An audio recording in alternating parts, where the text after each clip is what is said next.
Here's a quick river tour of the Red River Valley on this Monday. National Weather Service just coming out with the latest forecast during this Monday noon hour.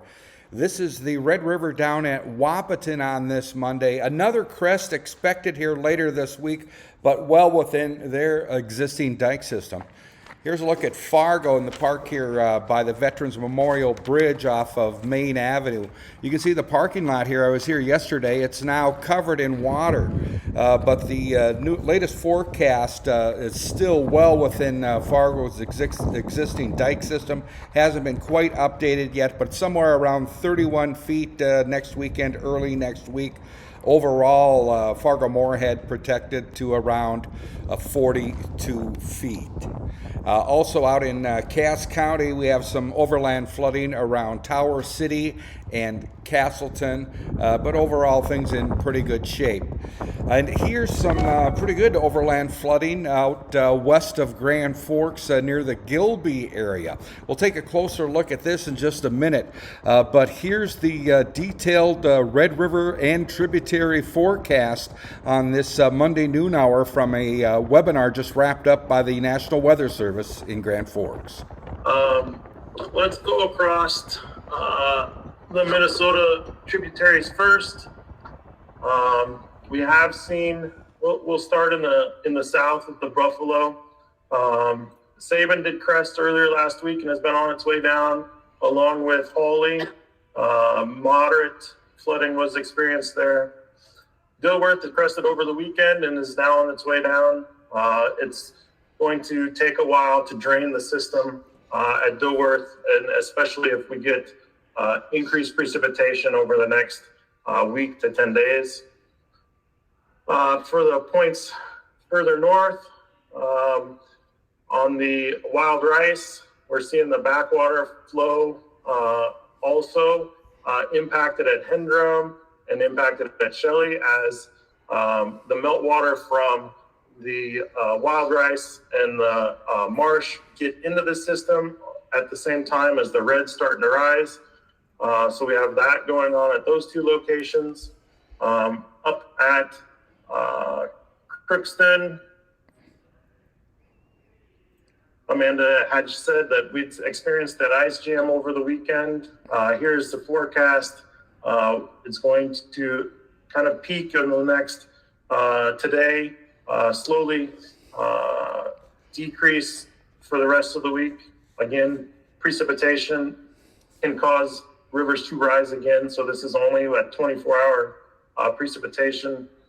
The impacts from this week's precipitation event do not look to be significant to cause major river rises, right? We're not going to see huge river rises. Our precipitation for this week is going to be, is expected to be less than an inch for any location, with even that active pattern Wednesday through Saturday.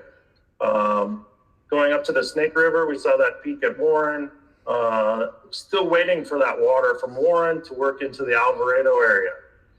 And then it'll rise in the next 24 to 48 hours.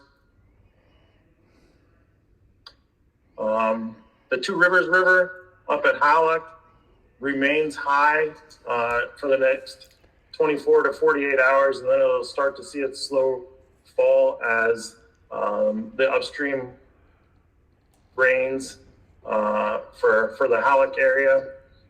And then I believe that's all the Minnesota basins.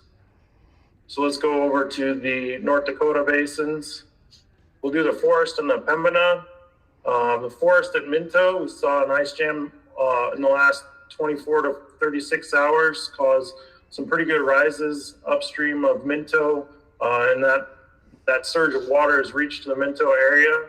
And until that ice gets out of the system, we'll see those levels remain high and then finally drop off, say in the next 48 to 72 hours. Up at Walhalla, we saw a couple of different rises here. Upstream waters, I believe we're going to have a new forecast here. Upstream waters are going to bring another rise at Pembina. There it is at Netchie, with an ice jam working through. So we're going to be doing an updated forecast for Netchie. In the southern portion of the basin, these are the new forecasts from, say, Kindred downstream. So this is the first forecast for Kindred based on the snowmelt that we're going to really ramp up, and we'll see those ditches open over the next 24 to 36 hours. Levels expected at Kindred are going to be between 19 and 20 feet here at the end of the week, into the weekend, and then downstream, we'll continue to see that water move into the West Fargo area and at Harwood, where we're looking at a crest around 91 feet past the 7-day window. So we still got a long time to gauge the water that's coming in on the Cheyenne, and we have a good chance to see what the precipitation does this week for these sites. These sites are going to be the ones most impacted by the precip because we're just now seeing that snow melt. And so even if we only get a half inch of rain, we're going to kind of see that pick up a little bit because these soils are the most saturated. These locations will be the ones that can be impacted the most. They could experience a slight bump up with the precipitation that's coming. Wild rice north on the North Dakota side. Still waiting for an updated forecast for Abercrombie for this morning. Looks like that meltwater we saw on the webcams near Morton is going to drive the wild rice a bit higher than this current forecast. At least that's what we were discussing with the RFC. There's a lot of water to get into the system still down there. They've been the ones most reluctant to get any of those ditches to open. So we're going to see a stronger rise at Abercrombie. Saw some ice at Enderlin. Going to see another re-rise there as things open up into that moderate flood stage. And we're seeing the rise finally get into the river near Mapleton. And so we have our forecast there towards moderate at the 7-day window here. Right now, the goose looks like it's going to behave, but we'll be watching that. There's still a lot of snow south of Northwood. Did a recon yesterday there. Still plenty of snow in the northern part of Trail County. So we'll be watching the goose and look for updates on the goose. Here's the Wahpeton re-rise that's expected once the melt occurs along the tri-state area. That North Dakota, South Dakota border area has plenty of snow and water left. So we're going to expect a re-rise there at Wahpeton later this week. The Fargo forecast, we're still waiting on a new forecast there this is from last night. But the trajectory is pretty similar, maybe a little bit faster given that we're starting to see that melt finally get into the system. A crest for Fargo is still in that 7 to 8, 9-day window.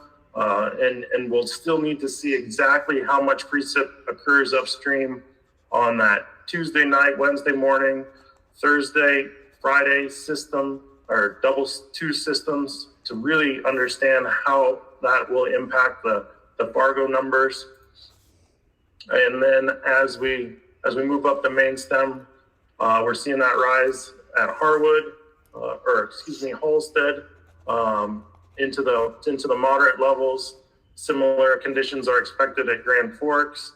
Again, all these crests are still beyond that 7-day forecast. So you just see the rise here. None of these values or none of these traces are cresting. Continue to see that rise past the 7-day forecast into the latter half of April. And then as we go further north, expect that to continue. Expect these crests to be in the last few days of April or up at Drayton, up at Pembina, probably around the 1st of May or the first week of May, depending on what our precip gives us over the next 10 days to 2 weeks for these levels.